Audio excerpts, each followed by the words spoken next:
Selamat datang di channel Ayo Ngaji. Sebelum Anda mendengarkan, ada baiknya tenangkan perasaan Anda dan nyamankan posisi tubuh Anda. Jangan lupa disertai juga dengan mengucapkan basmalah. Selamat mendengarkan. Assalamualaikum warahmatullahi wabarakatuh. Waalaikumsalam warahmatullahi wabarakatuh. Bismillah, tawakkaltu ala Allah, la hawla wa la quwata illa billah.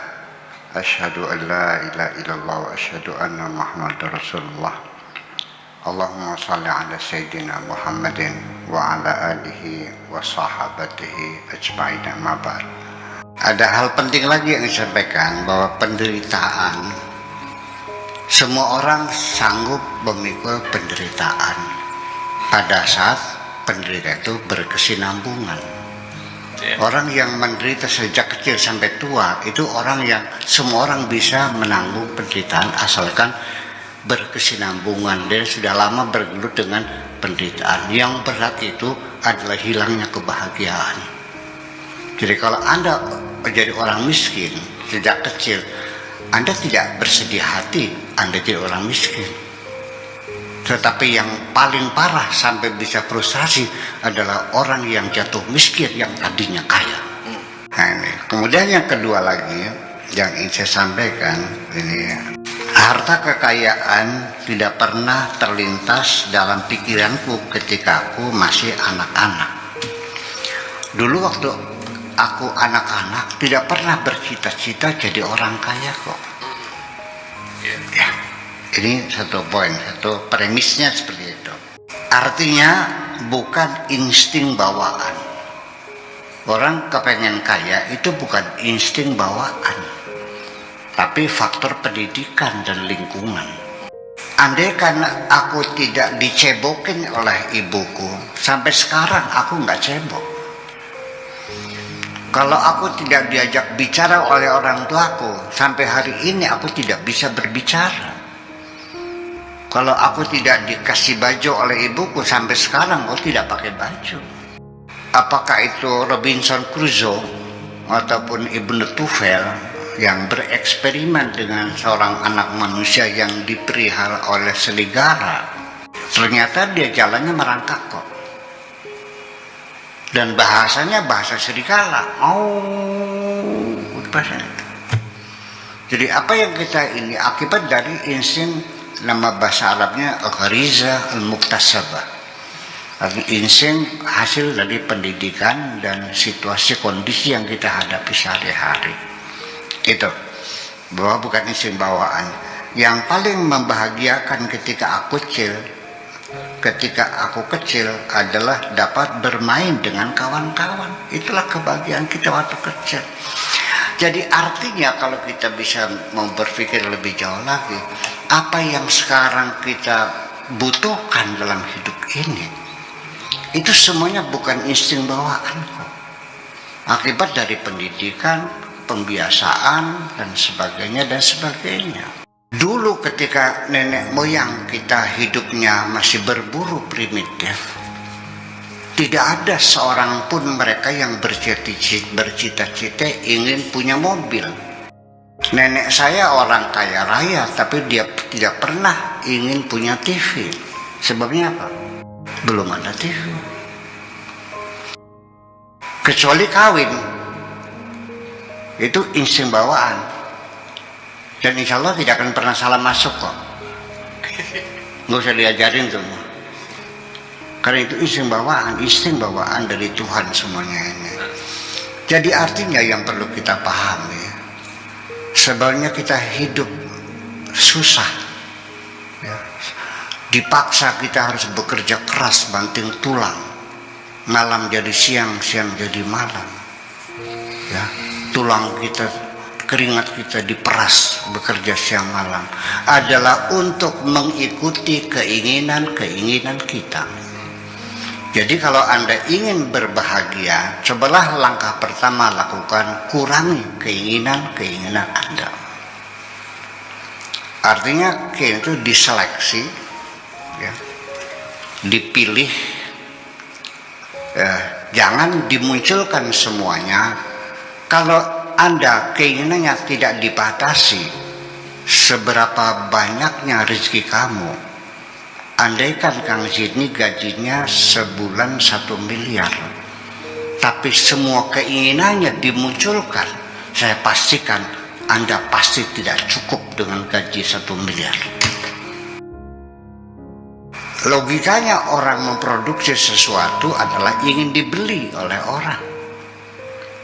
Karena keinginan sendiri munculnya dari apa? Karena kita melihat. Karena kita melihat orang punya mobil, kita pengen punya mobil. Orang punya motor, kita ingin beli motor. Kita melihat orang pakai tas Hermes yang harganya 1 miliar, kita kepengen tas itu. Tapi kita ingin kawin, tidak perlu harus melihat orang kawin, karena itu insting bawaan. Nah, ini bulitnya, betul, bulit itu bahasa Indonesia apa ya? Curangnya. Curangnya produsen itu adalah mereka memajang produksinya sepanjang jalan. Untuk apa? Supaya dilihat oleh kita. Setelah kita melihat terus kepengen. Dan kadang-kadang periklanan tidak menggunakan aturan-aturan moral. Ini perlu ditegur. Masa orang iklan jual barang dipasangnya melintang di tengah jalan dengan videotron, videotron, atau dengan disorot dengan lampu spotlight, memaksa orang yang lewat jalan itu harus melihat iklan itu. Tujuannya apa? Supaya dibeli. Kadang-kadang juga iklan juga tidak menggunakan standar moral. Apa hubungannya menjual produk sambil dipajang gambar perempuan cantik jelita yang setengah telanjang? Apa hubungannya orang menjual rem jumbo, minyak rem jumbo, dengan pahanya orang yang pakai rok merah tersilak ke atas? Sebelum lanjut mendengarkan, kami sangat berterima kasih bila mana Anda ikut serta mendukung channel kami dengan cara like, komen, dan subscribe. Terima kasih dan selamat mendengarkan kembali. Ya, kenapa dipajang dengan orang jual sidat, cukur, dipajang di sananya ada perempuan yang setengah telanjang, dadanya kelihatan, sambil ngelus-ngelus dagunya lelaki yang sedang nyukur jenggot. Apa hubungannya? Itu sebetulnya untuk melakukan manipulasi terhadap pandangan mata Anda. Karena bagaimanapun tidak bisa dibohongi, perempuan cantik adalah luar biasa. Kita kadang-kadang sampai lupa diri kok. Ya, jadi kita dipaksa oleh melihat barang dagangannya itu dipasang dengan perempuan yang cantik jelita supaya kita mau menatapinya. Setelah itu pengen beli. Sampai caranya apapun, sampai diusahakan dengan sedemikian rupa, sampai juga dengan bayar cicilan DP 0,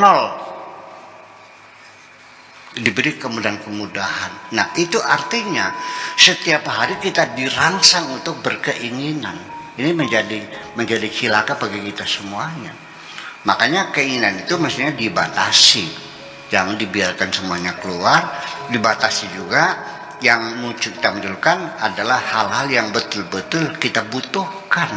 Baru hidup kita nyaman kalau yang kita lakukan adalah untuk mendapatkan sesuatu yang kita butuhkan. Sudah. Langkah ketiganya, yang kita butuhkan pun jangan lebih dari standar minimal. Makan butuh nggak? Makan apa? Yang penting asal kenyang. Murah nggak? Pakaian butuh nggak? Yang penting bisa menutup aurat. Murah nggak? Rumah butuh nggak? Yang penting tidak bocor. Murah nggak? Nah, adapun Anda ingin punya rumah yang penting nggak bocor, Allah memberikan rumah gedong, ya alhamdulillah. Kita kan dapatnya rumah gedong, kita juga tidak menderita. Sebab penderitaan kita, kekecewaan kita akibat karena apa yang kita tidak ingin, yang kita inginkan gagal, tidak tercapai. Semakin banyak keinginan, Anda semakin merasakan banyak kecewaan dalam hidup ini. Kemudian setelah kita banyak memiliki harta kekayaan dan sebagainya, sudah cukup? Tidak. Semakin banyak yang Anda miliki, Anda semakin banyak diterpa oleh kesedihan-kesedihan. Ketika mobil Anda tabrakan, ringsek di jalan tol, sedih nggak? Sedih. Ketika mobil itu hilang, sedih nggak? Apa sebabnya sedih? Oke, saya nanya. Kalau yang hilang mobilnya Pak Camat, Anda sedih nggak? Enggak. Kenapa nggak sedih? Mobil dapat dikasih. Ya karena bukan mobil saya. Anak Anda hilang, nggak pulang-pulang. Panik nggak? Sebabnya apa? Karena anak saya. Kalau yang hilang anaknya Bu Ani, Anda sedih nggak? Kenapa nggak sedih? Jadi kalau begitu, yang menimbulkan rasa sedih hati kita di dunia ini adalah berawal dari karena kita merasa memiliki. Itu.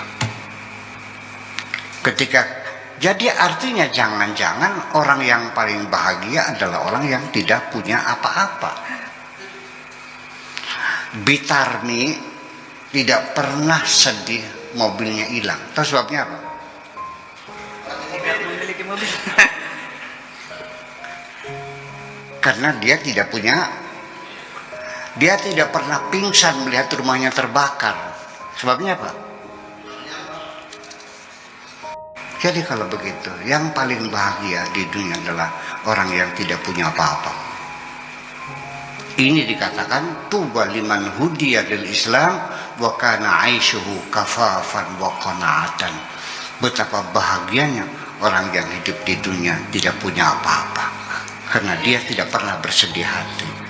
Ketika Anda tidak pernah bersedih hati dan tidak kecewa, Anda berada di puncak kebahagiaan.